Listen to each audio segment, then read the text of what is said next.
परमेश्वर चाहे लें, पूरा मन से परमेश्वर पर भरोसा रखें और अपनी समझ का सहारा ना लें। उन्हीं के सुमिर के सब काम करें, तब उ तोहरा खातिर सोझ रास्ता निकली है। जिंदगी की राह का यह लक्ष्य है कि आपके परमेश्वर की रास्ता में मजबूत करे और आपकी जिंदगी में मार्गदर्शन करे। कृपा करके हमारे कार्यक्रम देखें और सुनें ताकि परमेश्वर आपकी जिंदगी का मार्गदर्शक ठहरें। विस्तार से आगे बढ़े से पहले मन के तैयार करे बदे सुनी एगो आत्मिक सुंदर गीत।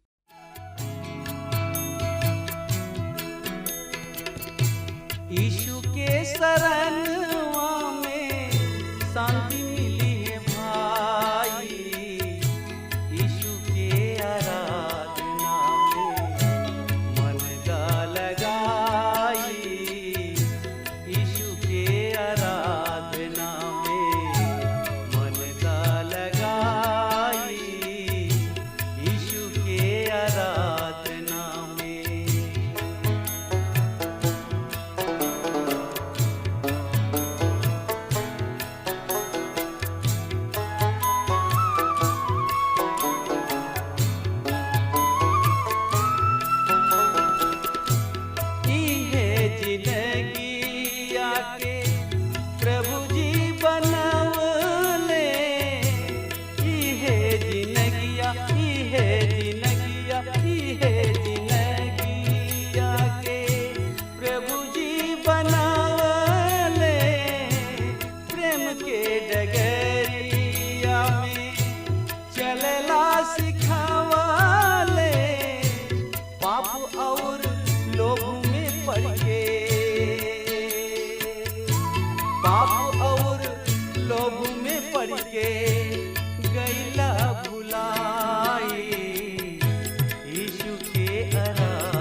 अंधविश्वास में फंस के परमेश्वर के छोड़ देला, अंधविश्वास में फंस के परमेश्वर के छोड़ देला।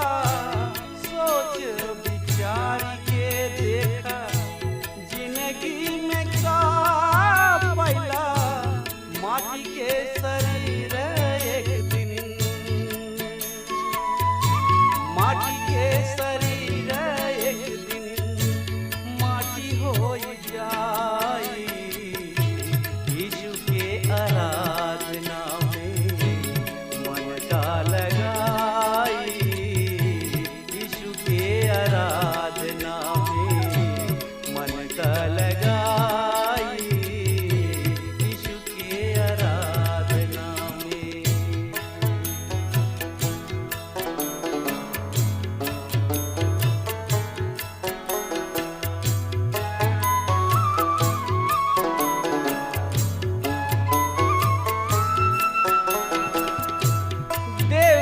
परी एक दिन जिंदगी के लेखा, देवे के परी देवे के परी एक दिन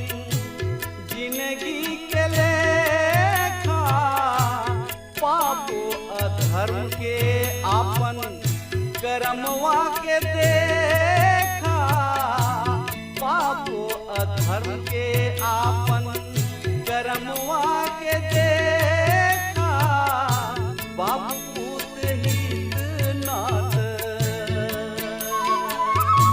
बाप पूत हित नाथ, केहू ना बचाई, यीशु के शरणवा में शांति मिली है भाई, यीशु के आराधना में मन त लगाई, यीशु के आराधना में।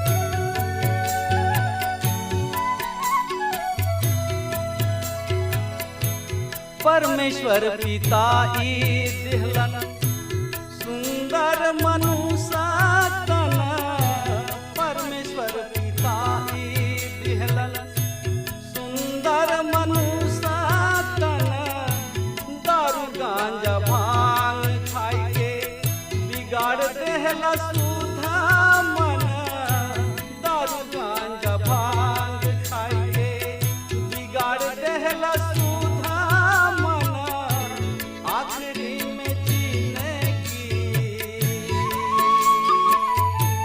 आखिरी में जीने की बेकार हो जाई, यीशु के आराधना में। हाँ प्रिय श्रोता मित्र भाई बहन, प्रभु यीशु मसीह के नाम में प्यार भरल नमस्कार बा। और हमरा आशा ही ना बल्कि विश्वास के साथ कहल चाहतनी कि रउआ कुशल मंगल होखब। जैसे कि रउआ मालूम बा कि इस दिन में हम जिंदगी के राह कार्यक्रम में नहूम के किताब के अध्ययन कर रहल बानी जा। पहला कार्यक्रम में रउआ एकर पहला अध्याय के 9 से 12 पद पर मनन कैले बानी जा। और हमन के सीखनी है जा कि परमेश्वर पिता अपना प्रजा के असुर के राजा के हाथ से छोड़ावस और ये असुर के सर्वनाश के आश्वासन देले। जैसे कि 14वां पद में बतावल गइल बा कि आगे के तोहर नाम ना चली, हम तोहरा देवाल सब से मूर्ति और प्रतिमा सब के मिटा देब और तोहरा खातिर कब्र खोद देब, काहे कि तू घिनौना बड़ा।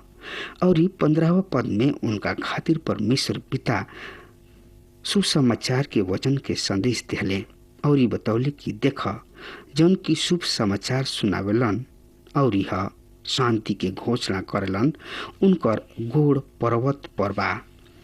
हे यहूदा, आपन पर्व मनाव, आपन मन्नत पूरा कर, काहे कि वो दुष्ट फिर कभी तोहरा बीच में होके ना चली, उनकर त सर्वनाश क दिहल जाई।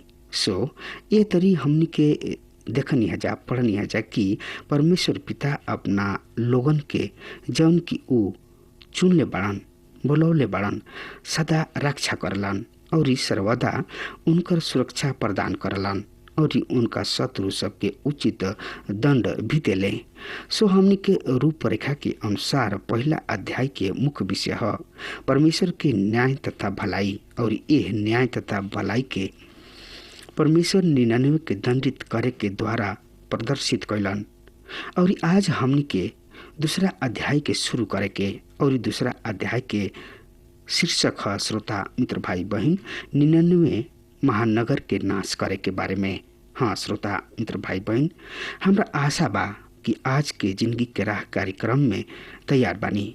तरुआ हमरा संगे आपन पवित्र शास्त्र बाइबल निकाल ली। हाँ तो उनमें देखी नहूम नबी की किताब 2 अध्याय 1 से लेके 7 पद एक तरह से बखान कर रहल बा। सत्यानाश करे वाला तोहरा विरुद्ध चल आइल बा, गढ़ पर परमेश्वर नियुक्त कके मार्ग के चौकसी कके आपन कमर कसले, आपन सब शक्ति जुटाले। यह परमेश्वर तो याकूब के वैभव, इसराइल के वैभव के समान पुनः प्रतिष्ठित करी हैं, काहे कि उजड़े वाला ओकरा के उजाड़ देले रहन और उनकर दाग के लता के डाली सब के नष्ट क देले रहन। उनका शूर वीरन के ढाल लाल रहे और योद्धा के लाल रंग के कपड़ा पहनले रहन। जब वो युद्ध के खातिर कुछ करे के खातिर तैयार होत रहन, तब रथ सब के लोहा आगी के समान चमकत बा और भाला हिलावल जाला। रथ सब सड़क पर वेग से दौड़त रहे। ऊ गिरोहों पर इने ओने भागत रहन। ऊ मशाल सब जैसन दिखाई देले। ऊ बिजली के समान इने ओने दौड़ेलन। ऊ अपना सेनापति सब के स्मरण करलन। ऊ चलत चलत ठोकर खाले। ऊ शहर पनाह के ओर फुर्ती से जाले, जैसे सुरक्षा आवरण तैयार खोल जाला। मंदी सब के फाटक खोल दिहल जाला और राजमहल गल के बैठ जाला।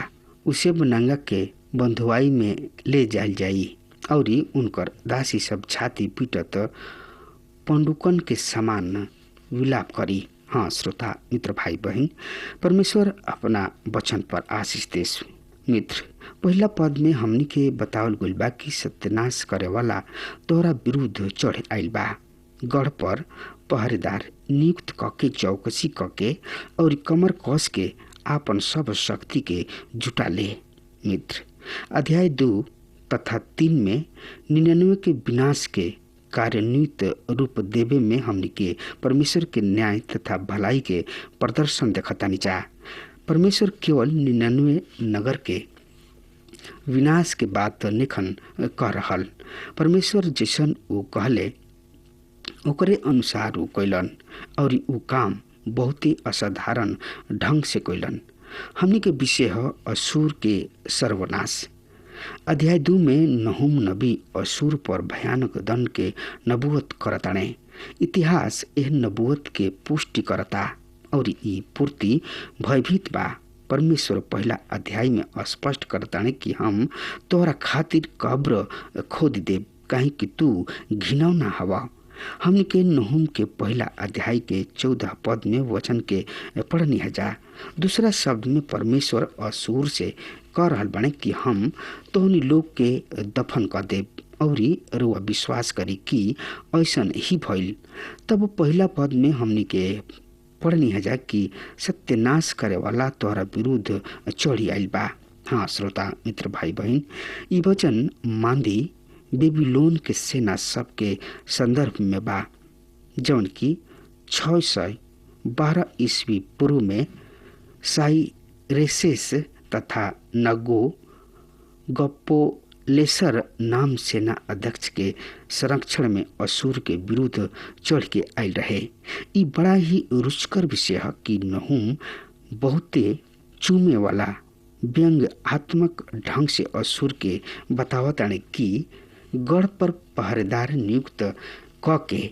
हाँ श्रोता मित्र भाई बहन, असूरी सब कौनों के भी क्षमा ना कैलन, पर यहाँ नहूम उनका पर व्यंग करताने कि सेना सब तैयार बा।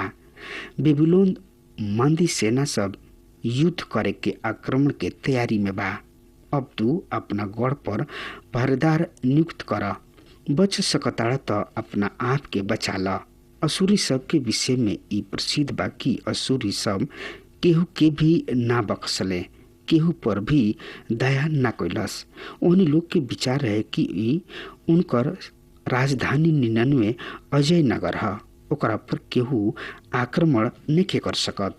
ऊ कौनो भी दंड के सामना करे में सक्षम बड़े, अर्थात उनकर कोनो केहू कुछ नहीं बिगाड़ सकत। पर परमेश्वर ए राष्ट्र में कहताने कि तोहनी लोग के सर्वनाश होखे वाला बा।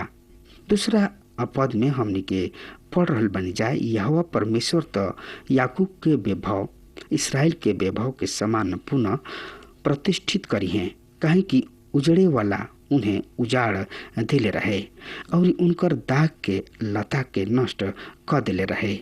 अब यहाँ नहूम कहताने कि अब अशूर के दंड के समय आगुल बा, काहे कि परमेश्वर अपना लोगन के दंड दे चुकल रहन। उनकर दंड के समय पूरा हो चुकल बा। और ऐसे परमेश्वर उनका के फिर स्थापित करे के उनकर पुनरुद्धार करे के इरादा कर लें। यहाँ याकूब तथा इसराइल दोनों के उल्लेख दक्षिणी राज्य यहूदा तथा उत्तरी राज्य इसराइल के संदर्भ में बा। यह परमेश्वर दक्षिणी राज्य के यहूदा के वैभव उत्तरी राज्य इसराइल के वैभव के समान पुनः प्रतिष्ठित करी हैं। याकूब के यहूदा के खातिर और इसराइल उत्तरी राज्य के खातिर प्रयोग कइल गइल बा। उजड़े वाला से यहाँ तात्पर्य बा परमेश्वर उन्हीं लोग के शत्रु, विशेष रूप से असूर देश जन्म में परमेश्वर यहोवा के लोगन के इसराइल के उजाड़ देले रहन। यहाँ पर लिखल बा कि उजड़े वाला ओकरा के उजाड़ देले रहे और उनका दाग के लता के डाली सब के नष्ट कर देले रहे। दाग के लता के डाढ़ी ई इसराइल जाति के संदर्भ में कहल गइल बा। एकरा विषय में रउआ देख सकतानी भजन संहिता 80 ओकर 8 पद से लेके 13वां पद तक। भजन 80 के 8 से 13 पद में ए तरी से लिखल गइल बा, तू मिस्र से एगो दाखलता ले अइला और अन्य जाति सब के निकाल के ओकरा के लगा दिहला। तू ओकरा खातिर स्थान तैयार कइले बड़ा और उजड़ पकड़लस और फैल के देश के भर दिहलस। ओकर पहाड़ सब पर फैल गइल और ओकर डाढ़ी सब ईश्वर के देवदार सब के समान फैल। ओकर शाखा सब समुद्र तक फैल गइल। फिर तू ओकरा बाड़ा सब के काहे गिरा दिहलक कि सब के सब बटोही उनका फल सब के तूरेलन। जंगली सुअर ओकरा के नष्ट कर डालेला और मैदान के सब जानवर ओकरा के चर डालेला। हाँ श्रोता मित्र भाई बहन, तो एह तरी से हमनी के देखतानी जा कि दाखलता ई शब्द इसराइली जाति के संदर्भ में प्रयोग कइल गइल बा। ई अध्याय नहूम नबी के विस्तृत नबूवत ह जौन की ओ घटना के परिशुद्ध ऐतिहासिक लेख प्रमाण ह जौन की नहूम नबी से 100 वर्ष पश्चात घटल। ई नहूम नबी असुर पर परमेश्वर के दंड के अंतिम अर्थात ओकर अंतिम स्वरूप के विषय में बतावले और यह तात्पर्य के विषय में बतावताने कि असुर कभी मन ना फिराई, वो अब भी परमेश्वर के ओर ना फिरल। जी हाँ मित्र, सही में असुर कभी वापस ना लौटल, वो कभी मन ना फिरौलस और वो पूर्त नाश हो गई। परमेश्वर के वचन के अनुसार अन्य देश सब के समान बेबीलोन राज के पुनरुत्थान हुई, पर प्राचीन संसार के ए विश्व शक्ति असुर के विषय परमेश्वर स्पष्ट कहताने कि ई कबो वापस ना लौटी, एकर सर्वनाश हुई और ऐसने भइल भी। 99 पर आक्रमण के विवरण यहाँ भयंकर ढंग से कल गइल बा।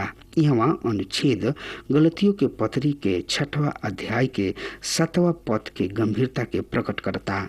यहाँ लिखल गइल बा कि मनुष्य जैसन बोवेला ओसने काटेला भी। सावधान रह, परमेश्वर के गढ़ में नइखे उठावल जा सकत। मनुष्य जैसन बोवेला ओसने काटेला भी। ई कैसन भयानक कथन ह कि असुर जैसन बोलस उहे कटलस, ऊ ओकरा के काटे जा रहल बाने। रुआ आज जवन कुछ बो रहल बानी, रुआ आज जवन कुछ कर रहल बानी, उहे राउर फल मिली। ई प्रकृति के अपरिवर्तनीय नियम ह। असुर विश्व के सबसे निर्दयी व क्रूर देश रहे। उदाहरण के स्वरूप में हम रुआ के बतावे चाहतानी कि ई आपन शत्रु के पकड़ के ओकरा के बहरी मैदान में ओकर डाढ़ तक ओकरा के गहरा गड्ढा में गाड़ देत रहन और तब असुर जीव के तो सुबह से बांध के ओकरा के तेज घाम में छोड़ दिया जात रहे। ये तरी पहले ऊ आदमी पागल हो जात रहे और ओकरा पश्चात वो मुँह जात रहे और जंगली जानवर ओकरा के आपन आहार बना लेत रहे। इहे ना चिड़ै चुरुंग के भी खाना हो जात रहे। तनकी सा कल्पना करी श्रोता मित्र भाई बहन, असुरी सबके जुल्म के एकर क्रूरता कैले। ऐसन क्रूर ई लोग असूरी सेना के विषय में ई भी कहल जात रहे कि जब असूरी सेना सब आगे बढ़त रहे ओ समय उनका राह में आवे वाला लोग क्रूर असूरी सबके हाथ से बचे खातिर अर्थात असूरी सबके हाथ में पड़े के अपेक्षा आत्महत्या क लिहल पसंद करत रहले। प्राचीन संसार असूरी सबसे बुरा तरी भयभीत रहन। नहूम की किताब में हमनी के पढ़तनी जा कि असूरी एगो फिर आक्रमण के तैयारी में बाड़े, पर एह तरी उ आगे बढ़ सकी हैं काहे कि अब परमेश्वर खुद ओकरा से सामना करी हैं। उ अब आगे बढ़े वाला ना रही हैं काहे कि मांदी बेबीलोन के सेना सब उनका विरुद्ध उनका पर चढ़ाई करे के तैयार बने। तब तीसरा पद में हमनी के पढ़तानी जा कि नहूम नबी की किताब ओकर दूसरा अध्याय के तीसरा पद ओकरा शुरू बीरन के ढाल लाल बा। योद्धा लाल रंग के कपड़ा पहिर ले बाने। जब वो युद्ध के खातिर कुछ करे के तैयार होताने तब रथ के लोहा आग के समान चमकेला और भाला हिलावल जाला। ई वचन असूरी सेना सब के विषय में बा। उनका संदर्भ में बा लाल रंग असूरी के पसंद रहे।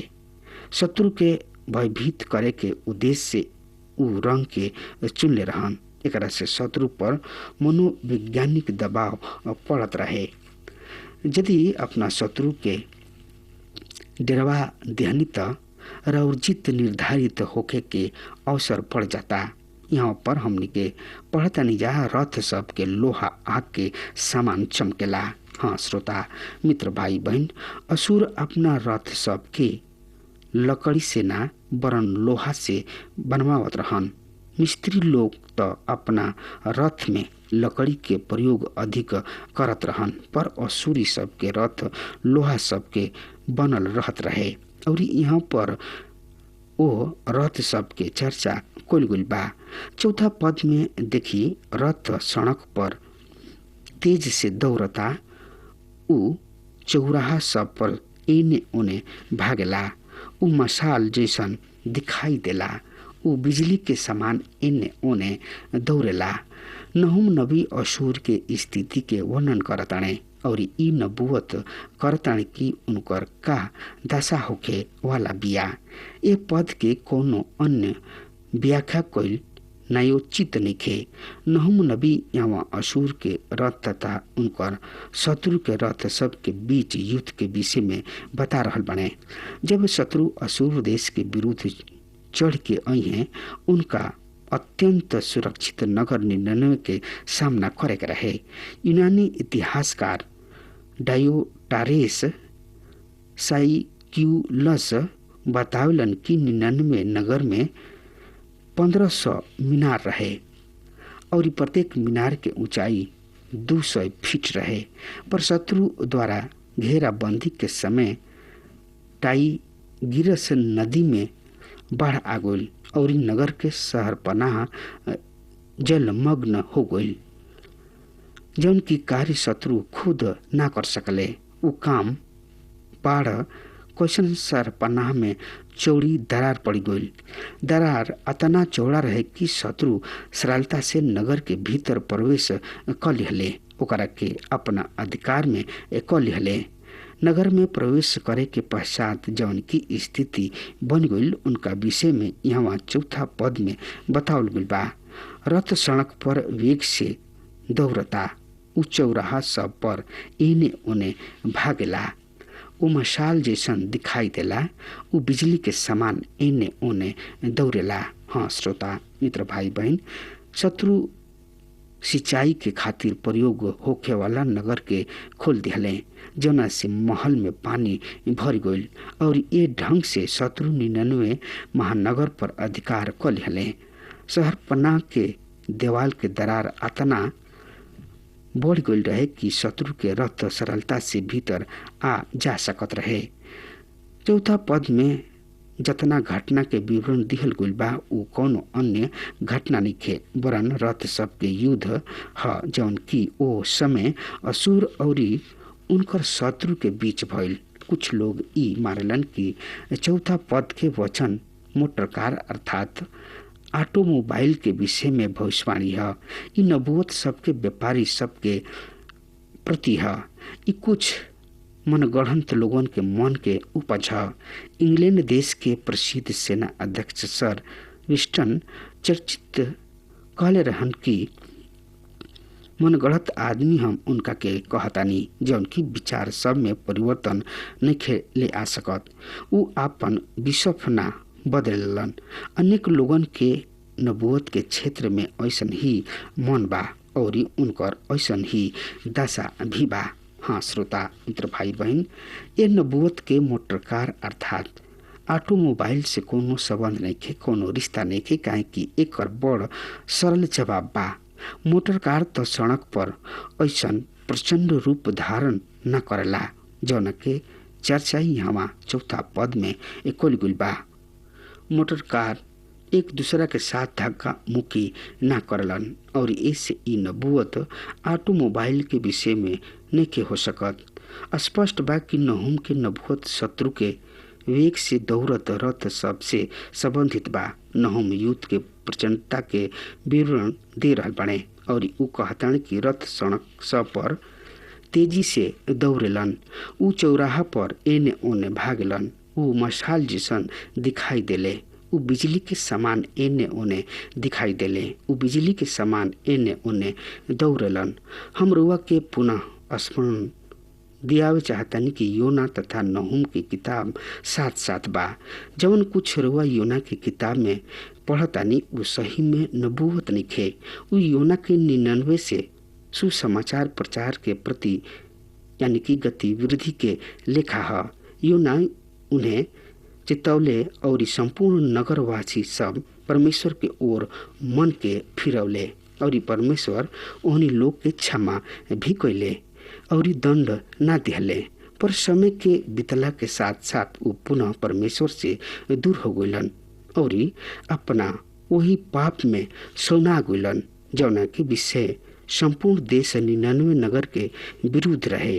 99 नगर नहूम के नबूवत के अनुसार पूर्णतः नष्ट हो गई और 1850 होखे वाला खोज से पूर्व 99 नगर के विषय में सभ्य संसार के कोनो ज्ञान ना रहे। यह उत्पन्न अर्थात खुदाई के द्वारा 99 नगर तथा असुर के सभ्यता के विषय में बहुत से जानकारी प्राप्त भइल। तब 5वां पद में हमनी के पढ़नी हजा कि उ अपना सेनापति सबके स्मरण कैले। उ चलत चलत ठोकर खाले। उ शहर पनाह के ओर फुर्ती से जाले और सुरक्षा आवरण तैयार कइल जाला। हाँ श्रोता मित्र भाई बहन, असुर के राजा अपना सेना के प्रधान सब पर निर्भर करत रहे, पर शत्रु के भय से उ भी लड़ के खड़ा क के मार्ग ही में गिर पड़ले। उ शहर पनाह के सुरक्षा के खातिर दौड़ ले तो निसंदेह शहर पनाह के सुरक्षा ऐसन परिस्थिति में उनकर प्राथमिकता होके के चाहिए, पर लड़खड़ा के गिर पड़ले। और 6ठा पद बतावेला नदी सब के फाटक खोल दिहल जाला और राज महल गल के गिर जाला। हाँ श्रोता मित्र भाई बहन, नगर में आतंक मचल बा। एक ओर मांदी बेबीलोन के विशाल सेना, दूसरा ओर टाइग्रिस नदी के बाढ़। बचे के कोनो स्थान नहीं, बचे के कोनो आशा नहीं। असुर जैसन बोले वही तरीके कटले भी कोनो आदमी नियम से भाग नहीं के सकत कि मनुष्य जैसन बोला वैसे ही ओकरा के काटेला भी। अब यही वचन के साथ हम आज के बाइबल अध्ययन कार्यक्रम के खत्म करतानी। प्रभु रवा के बहुते बहुते आशीष देश। आमीन। हमके विश्वास बा कि ई कार्यक्रम आप सब खातिर फायदेमंद सिद्ध भइल हुई। अगर आप सबके लगे बाइबल से चाहे आपकी निजी जिंदगी से कोनो सवाल होके चाहे कोनो समस्या खातिर प्रार्थना करावे चाहतनी तो हमारी फोन नंबर पर जरूर संपर्क करें और आज का दिन आप खातिर सुखद बनावे।